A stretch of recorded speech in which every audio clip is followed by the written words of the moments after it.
open with tension and mystery. As war drums beat in the Middle East and 12,000 elite U.S. troops touch down near Iran, one African leader does the unthinkable. He steps in not with weapons, but with words. President Ibrahim Traoré stuns in the national community with a speech that shocks the Pentagon and inspires a continent. This isn't just a political statement, it's a warning, a line in the sand.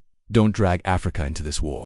What happened next would change the global equation. The world teeters on the edge of escalation. After a series of drone strikes on sensitive Iranian targets and retaliatory missile launches across the Strait of Hormuz, the U.S. responds by deploying 12,000 elite paratroopers to forward bases stretching from the Persian Gulf to the eastern Mediterranean. Fighter jets thunder across the skies of the region. Naval fleets shift into attack formations. The specter of war grows larger by the hour, but this isn't just about Iran. Behind the scenes, both Western and Eastern powers scramble for position. Russia courts allies in the Middle East. China tightens its energy deals, and now quietly but unmistakably Washington turns its gaze toward Africa. Once viewed as a forgotten theater, the Sahel has become a prize. Its resources, its airspace, and its geopolitical leverage are too valuable to ignore. The U.S. seeks overflight rights, intelligence hubs, access to airfields. Diplomats in dark suits whisper to African generals, offering cooperation in exchange for stability. Yet the political climate in Africa has changed. Burkina Faso, Mali, and Niger have broken free from French domination. They now chart their own course, defiant, independent, and skeptical of Western intentions. In this shifting global order, neutrality is dangerous. Silence is interpreted as consent. And as pressure builds, one voice prepares to rise, not in support of East or West, but in fierce defense of Africa's sovereignty. While headlines scream of Middle East conflict, few speak of the silent theater now forming in Africa. That Sahel, a stretch of arid land across the center of the continent, has become a new strategic jewel. Its vast airspace offers perfect corridors for stealth drones. Its remote deserts provide ideal staging grounds for intelligence hubs. Its governments, some still fragile, are prime targets for covert influence. In leaked diplomatic cables, fictional but chilling in tone, U.S. analysts write Burkina Faso and Mali may offer the proximity we need. Partnering with these regimes will be framed as anti-terror collaboration. But the real goal is early warning systems and long-range drone basing. Another memo from a fictional joint operations briefing states, African cooperation is key. If denied publicly, use private, military contractors, humanitarian fronts, or technology exchange programs. The end is access. Africa stands quietly at a crossroads, one that history has forced it to stand at before. During the Cold War, the continent was carved, manipulated, and militarized in the name of balance. Now, in the age of artificial intelligence and drone warfare, it risks being drafted into another proxy war, this time between East and West, again without consent. But one man sees it clearly. President Ibrahim Traoré watches the unfolding global map. He studies diplomatic moves. He hears the soft-spoken envoys offering support, and he knows the cost of silence. The question he must now answer loudly and without compromise is this: will Africa once again be a pawn, or will it rise and declare, "Not in our name"? Inside the presidential compound in Ouagadougou, the air grows heavier by the hour.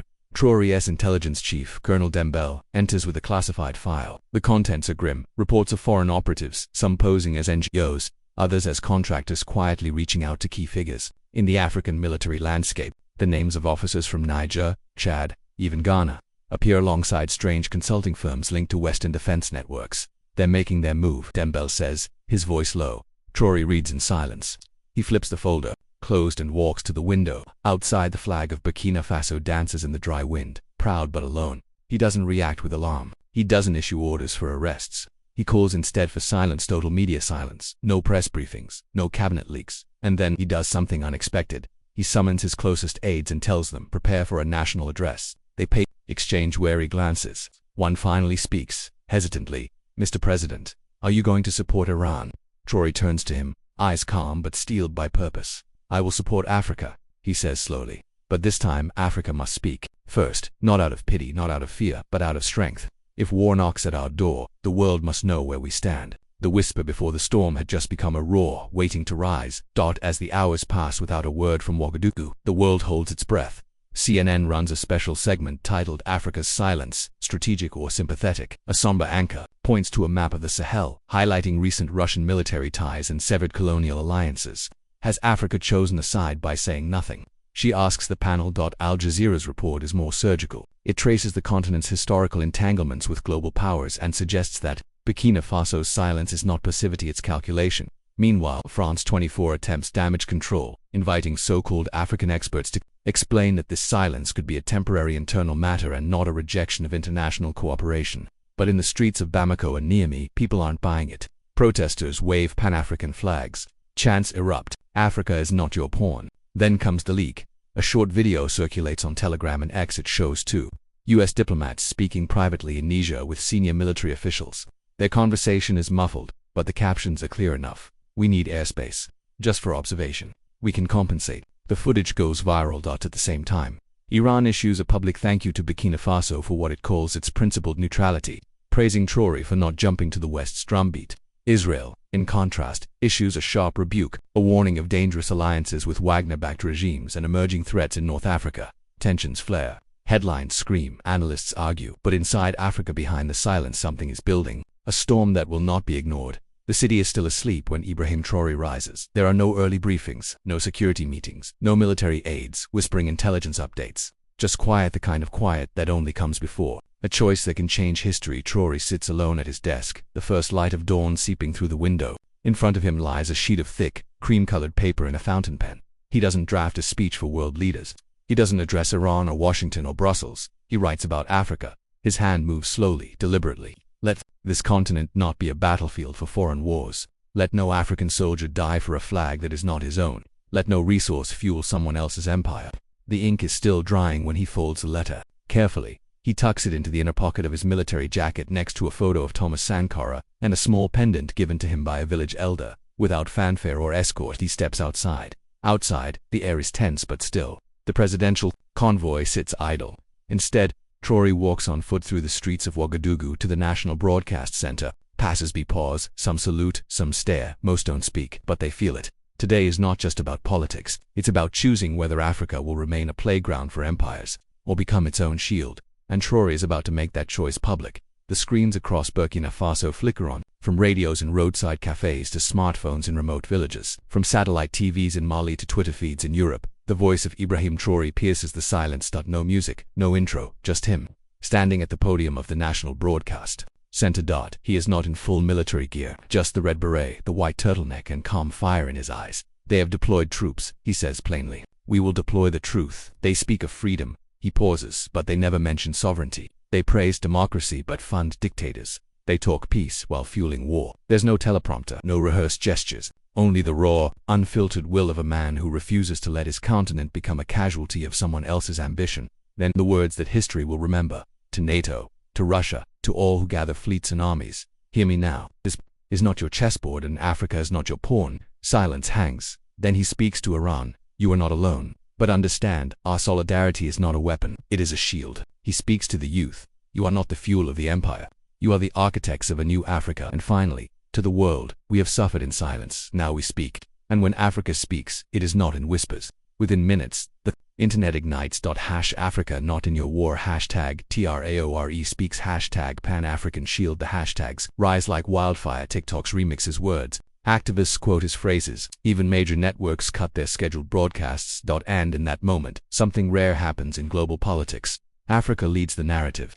Not as a victim, not as a battlefield, but as a voice. In the hours following Traoré's broadcast, the marble corridors of embassies from Paris to Washington fell into a hushed frenzy. Phones ring, secure channels buzz. The U.S. Embassy in Ouagadougou sends an immediate request for a high-level meeting. No reply. By midday, the U.S. State Department releases a carefully worded statement. We respect the sovereignty of all nations and appreciate Africa's desire to remain neutral in global conflicts. But behind the cameras, the mood is far from diplomatic. A leaked cable from a U.S. defense attaché reads Traoré is becoming a problem. His rhetoric emboldens anti-Western factions. He's drawing new lines. In Paris, French intelligence officials express concern over a strategic loss of influence in the Sahel. One internal briefing claims Traoré's speech is being studied as a rallying cry across Francophone Africa.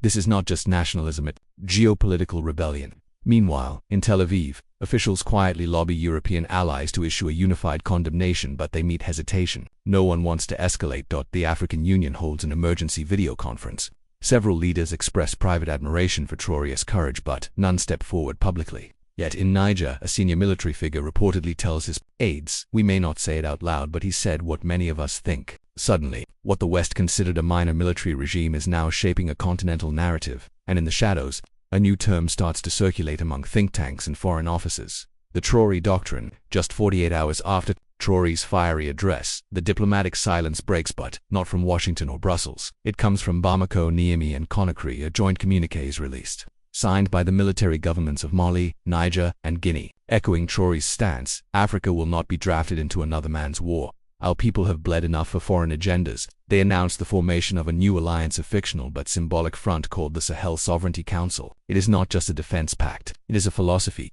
modeled loosely on NATO but grounded in neutrality. The Council pledges mutual non-alignment in global power conflicts, coordinated intelligence sharing to protect borders from proxy destabilization, in Pan-African defense manufacturing and cyber resilience, and most powerfully, no foreign military bases without unanimous consent. The pact catches the world by surprise. Western analysts scramble to assess the implications. This isn't just rhetoric anymore. One Pentagon official says, this is infrastructure. Al Jazeera hosts a panel titled The Sahel Awakens. France 24 frames it as a dangerous pivot. Twitter, however, tells another story.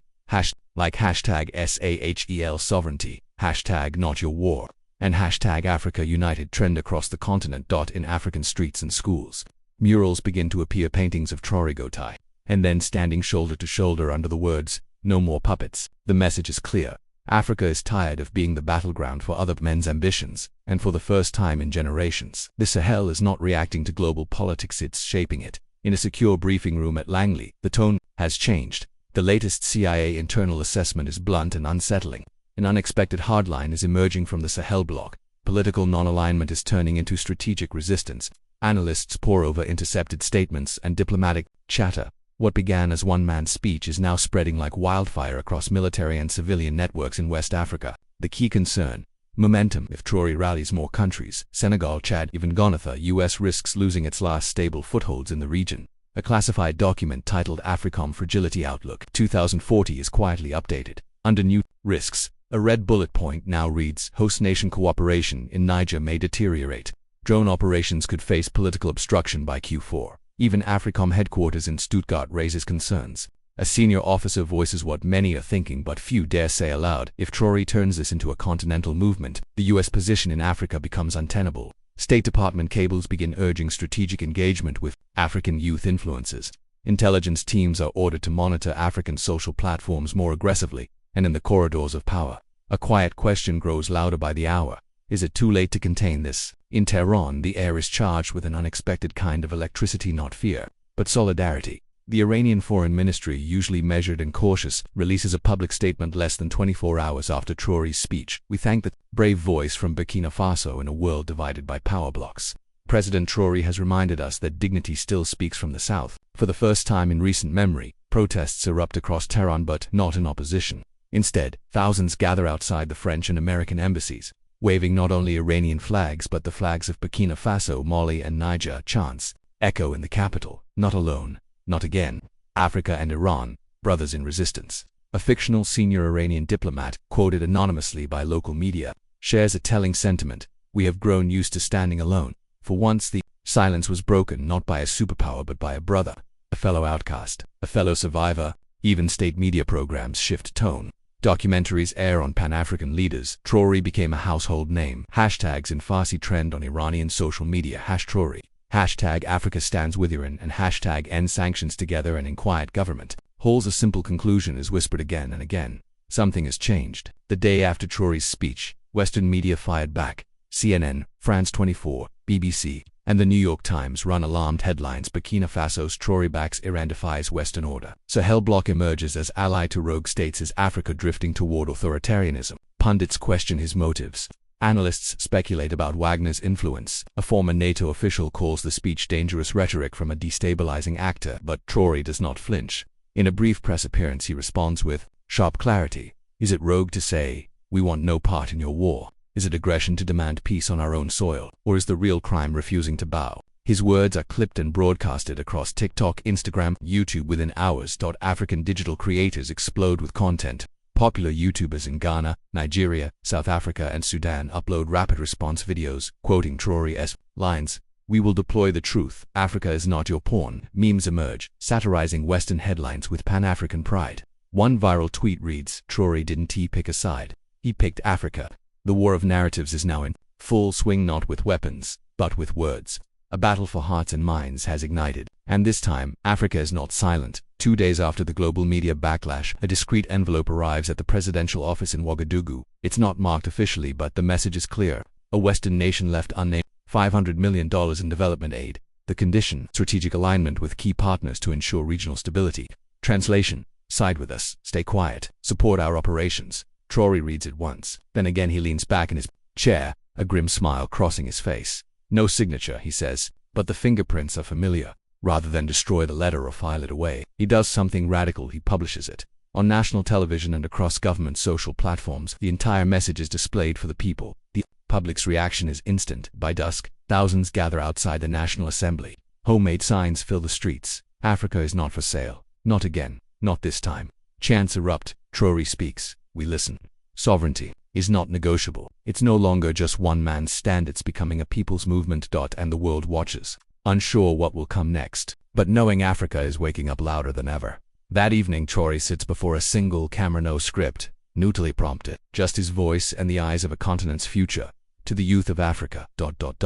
You are not the future. You are the firewall against lies, against manipulation, against the next colonizer that comes not with chains, but with contracts. His voice is calm but piercing. They will not invade with armies. They will come through apps, through influencers, through scholarships, through software. And if your eyes are closed, they will rewrite your story. He pauses. You carry the memory of colonial scars on if they tried to bury them in silence. Your voice is your weapon. Use it on TikTok, on YouTube, on X, at the ballot. In the street, he leans closer to the lens. Let no soldier from another land fight a war on African soil, and let no African ever again die for a flag that is not his own. Within hours, the clip is chopped, edited, and republished by thousands. Hashtag erupt. Hashtag Youth for Africa. Hashtag We Are the Firewall. Hashtag Not Your War. Influencers across the continent join in. A Nigerian rapper remixes the speech into a viral track. A Ghanaian animator creates a short film of the moment, watched by millions.